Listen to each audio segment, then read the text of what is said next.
Colours ಹಾಗೂ G Kannada ಎರಡೂ ಕೂಡ ಕಾಂಪಿಟೇಷನ್ ನಲ್ಲಿ ನಡೀತಾ ಇರುವಂತಹ ಚಾನೆಲ್ಗಳಾಗಿವೆ. ಆ ಚಾನೆಲ್ ನಲ್ಲಿ ಒಳ್ಳೆ ಧಾರಾವಾಹಿ ಕೊಟ್ಟು TRP ಏನಾದ್ರು ತಗೊಂಡ್ರೆ ಈ ಚಾನೆಲ್ ನಲ್ಲಿ ನಾವು ಅದಕ್ಕಿಂತ ಒಳ್ಳೆ ಟ್ವಿಸ್ಟ್ ಕೊಡಬೇಕು ಅನ್ನೋ ಕಾಂಪಿಟೇಷನ್ ಎದ್ದಿದೆ. ಹೀಗಾಗಿ ಎರಡೂ ಚಾನೆಲ್ ನಲ್ಲಿ ಒಳ್ಳೊಳ್ಳೆ ಧಾರಾವಾಹಿಗಳು ಒಳ್ಳೊಳ್ಳೆ ಸಮಯಕ್ಕೆ ಪ್ರಸಾರ ಆಗ್ತಾ ಇದೆ. ಅದರಲ್ಲೂ ಜಿ ಕನ್ನಡದಲ್ಲಿ ಲಕ್ಷ್ಮೀ ನಿವಾಸ ಹಾಗೂ ಕಲರ್ಸ್ ಕನ್ನಡದಲ್ಲಿ ಭಾಗ್ಯಲಕ್ಷ್ಮಿ ಸೀರಿಯಲ್ ಈಗ ದೊಡ್ಡ ಟ್ವಿಸ್ಟ್ ನೊಂದಿಗೆ ಪ್ರಸಾರ ಆಗ್ತಾ ಇದೆ. ಮೊದಲು ಜಿ ಕನ್ನಡದ ಲಕ್ಷ್ಮೀ ನಿವಾಸ ಬಗ್ಗೆ ಹೇಳ್ಬಿಡೋಣ. ಲಕ್ಷ್ಮೀ ನಿವಾಸ ಸೀರಿಯಲ್ ಬಹಳಷ್ಟು ವರ್ಷಗಳಿಂದ ಪ್ರಸಾರ ಆಗ್ತಾ ಇದೆ.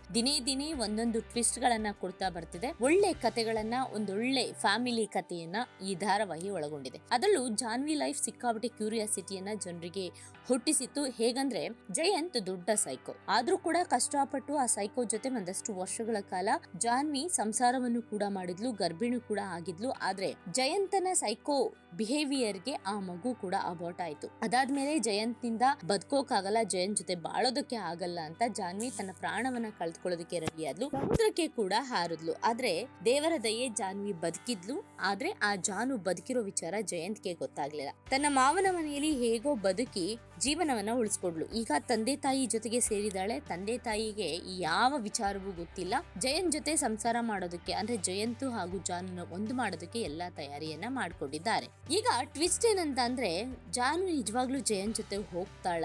ಜಯಂತ್ ಜೊತೆ ಹೋದ್ರೆ ಮೊದಲಿನಂತೆ ಅದೇ ಸೈಕೋ ಬಿಹೇವಿಯರ್ ಮಾಡಿದ್ರೆ ಜಾನ್ವಿ ಹೇಗೆ ಬದುಕಬಹುದು ಅನ್ನೋದು ವೀಕ್ಷಕರ ಕುತೂಹಲದ ಪ್ರಶ್ನೆ. ಆದ್ರೆ ಪ್ರೋಮೋ ಒಂದು ರಿಲೀಸ್ ಆಗಿದೆ. ಆ ಪ್ರೋಮೋ ನೋಡಿ ಜಾನು ವೀಕ್ಷಕರು, ಅಂದ್ರೆ ಜಾನು ಅಭಿಮಾನಿಗಳು ಸಿಕ್ಕಾಪಟ್ಟೆ ಖುಷಿ ಪಟ್ಟಿದ್ದಾರೆ. ಏನಂತ ಅಂದ್ರೆ ಏನು ಜಯಂತ್ ಜಾನುನ ಮದ್ವೆ ಆಗಿ ಬಂದಾಗ ಕೊಟ್ಟಿದ್ದಂತಹ ಟಾರ್ಚರ್ ಇದೆಯಲ್ಲ, ಗುಲಾಬಿ ಹೂಗಳನ್ನ ಜಾನು ಕೈಗೆ ಕೊಟ್ಟು ಆ ಮುಳ್ಳು ಚುಚ್ಚುವಂತೆ, ಅಂದ್ರೆ ರಕ್ತ ಬರೋ ತನಕ ಚುಚ್ಚುವಂತೆ ಬಿಗಿಯಾಗಿ ಹಿಡ್ಕೊಳ್ತಾ ಇದ್ದಂತಹದ್ದು. ಹಾಗೆ ಏನಾದ್ರು ತಪ್ಪು ಮಾಡಿದ್ರೆ ಶಿಕ್ಷೆನ ಕೊಡ್ತಾ ಇದ್ದಂಥದ್ದು, ಜಿರಳೆ ಕಂಡ್ರೆ ಹಾಲಿಗಾಕಿ ಜಿರಳೆನ ಕುಡಿತಾ ಇದ್ದಂಥದ್ದು.